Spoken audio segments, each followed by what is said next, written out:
The rain drummed steadily against Marcus's workshop windows as he wiped grease from his hands with an old rag. 2 in the morning and he was still awake, nursing a cup of cold coffee and wondering how he'd pay next month's rent. The small repair shop barely kept him afloat, even with the odd jobs he picked up on weekends. His phone buzzed against the metal workbench, the sound sharp in the quiet night. Unknown number. Marcus almost ignored it. Nothing good ever came from calls this late, but desperation made him answer. "Hello? Is this Marcus Chen, the handyman?" The voice was soft, uncertain. "A woman." "Yeah, that's me. Though it's pretty late for—" "I know, I'm sorry. My bedroom light just went out completely and I can't sleep in the dark. I'll pay double your usual rate. Triple even." Marcus sat up straighter. Triple rate would cover his rent and then some. "Where are you located?" She gave him an address in Beacon Hill, the wealthy part of town where Marcus had never set foot. Old money lived there, in houses that cost more than he'd make in 10 lifetimes. "I'll be there in 20 minutes, he said, already reaching for his toolbox. The drive through empty streets felt surreal. Streetlights cast long shadows on wet pavement, and the city seemed to hold its breath. Marcus's old truck coughed and wheezed up the steep hills, past elegant brownstones and wrought-iron gates. The address led him to a massive Victorian mansion, its windows dark except for a single light glowing in what looked like a front parlour. Marcus checked the number twice, certain he'd made a mistake, but as he approached the heavy oak door, it opened before he could knock. The woman standing there was perhaps 40, with tired eyes and greying hair pulled back in a simple ponytail. She wore an expensive-looking robe over silk pajamas, but there was something fragile about her, like fine china with hairline cracks. "Thank you for coming," she said, stepping aside. "I'm Eleanor Hartwell. Please, come in." The interior took Marcus's breath away.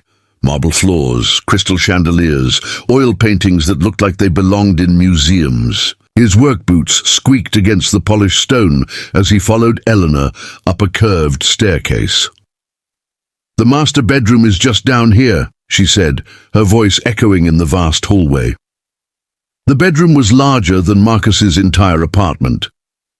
King-sized bed sat in the center, surrounded by antique furniture and floor-to-ceiling windows draped in heavy curtains. But the overhead light fixture hung dark and silent. Marcus set down his toolbox and pulled out his voltage tester. "When did it stop working?" "About an hour ago. It just died. No flickering, no warning." Eleanor wrapped her arms around herself. "I tried the lamps, but they don't give enough light. I know it sounds silly, but I haven't slept in complete darkness since I was a child." "Not silly at all," Marcus said, climbing the stepladder he'd brought. "Lots of people have trouble with that." As he worked, removing the fixture's cover and testing the connections, Eleanor sat on the edge of the bed and watched. The house felt too quiet, too empty for a place this large. "Do you live here alone?" Marcus asked, more to fill the silence than from curiosity. "Yes. My husband passed away 3 years ago. Heart attack." Her voice was matter-of-fact, but Marcus heard the loneliness underneath. "The staff only comes during the day. Evenings are quiet." Marcus found the problem, a blown transformer in the fixture itself. "I can fix this, but I'll need to replace a part. Might take me about an hour." "That's fine. I'll wait." As Marcus worked, they talked. Eleanor told him about the house, how it had been in her husband's family for generations, how she'd thought about selling it, but couldn't bring herself to leave. Marcus found himself sharing stories about his shop, his dreams of expanding, the late nights spent fixing other people's problems. "You're good at this," Eleanor said, watching. "Him carefully splice new wires, patient, gentle with things. My dad taught me. He said everything deserves to be fixed properly, whether it's worth $5 or 5,000. Wise man." "Yeah, I miss him." The honesty surprised Marcus. He wasn't usually one to open up to strangers, but something about the late hour and Eleanor's quiet presence made conversation feel natural. When the repair was nearly finished, Eleanor stood and walked to the window, pulling back the curtain to reveal the sleeping city below. "It gets so lonely," she said suddenly. "This house, these rooms. Sometimes I feel like I'm disappearing into all this space."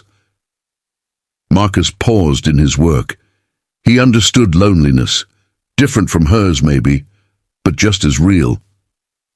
"After my dad died, I used to work all night just to avoid going home to an empty apartment. Silence can be louder than noise sometimes." Eleanor turned from the window. "Yes, exactly that." Marcus connected the final wire and flipped the switch. Warm light flooded the room, chasing away the shadows. Eleanor's face lit up with genuine relief. "Perfect," she breathed. "Thank you so much." Marcus climbed down and began packing his tools. "No problem, that'll be—" "Wait." Eleanor's voice was soft, almost whispered. "I know this is unusual, but would you stay with me? Just until I fall asleep. I'll pay you for the time." Marcus stopped, his hand on the toolbox handle. The request caught him off guard, but not in a bad way. There was nothing inappropriate in her tone, nothing that made him uncomfortable. Just pure, honest loneliness. "You don't need to pay me," he said quietly. Eleanor's eyes widened with surprise and gratitude. "Are you sure?" Marcus nodded and settled into the armchair by the window. Eleanor climbed into the large bed, pulling the covers up to her chin. For a few minutes, neither spoke. "Marcus," Eleanor's voice was drowsy now. "Thank you. Not just, for the light, for understanding." "Get some rest, Eleanor." As her breathing deepened and evened out, Marcus watched the city wake up through the window. Dawn painted the sky in soft pastels, and he realized something had shifted inside him.